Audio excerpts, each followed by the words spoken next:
আসসালামু আলাইকুম বন্ধুরা, কেমন আছো সবাই? আশা করছি সবাই ভালো আছে। আলহামদুলিল্লাহ আমিও ভালো আছি। তো আজকে আমি রান্না করব শালগম দিয়ে পাবদা মাছ। এর জন্য আমি আগে শালগম দুটোকে কেটে ভাপ দিয়ে নিচ্ছি। এতে শালগমের যে গন্ধটা আছে এটা থাকবে না। আমার ফ্যামিলি কেউ কিন্তু শালগম খায় না, শুধু আমার জন্য আনছি। এখন আমি একটা পাতিলায় পেঁয়াজ কুচি দিয়ে ভালো করে ভেজে নেব। এখানে দেব আমি আদা রসুন বাটা, জিরা বাটা।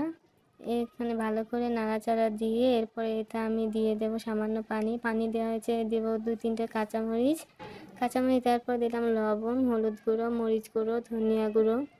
তোমরা যদি চাও জিরা গুঁড়োটা এখন দিয়ে দিতে পারো, কিন্তু আমি দেব না। এরপর ভালো করে কষিয়ে নেব। মশলাটাকে ভালো করে কষিয়ে এর মধ্যে ভাপ দিয়ে রাখা শালগমগুলো দিয়ে দিলাম। ভালো করে কষিয়ে নেব। এখন কষানো হয়ে গেছে, পানি দিয়ে কিছুক্ষণের জন্য জাল দিয়ে নেব। শালগম সেদ্ধ হতে কিন্তু সময় লাগে, আমারটাতেও লেগেছিল।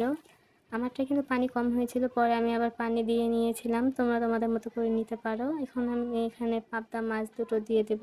মাছ দুটো আমি আগে থেকেই ভেজে নিয়েছিলাম, ভিডিওটা দিতে পারিনি, বেশি বড় হয়ে যাবে।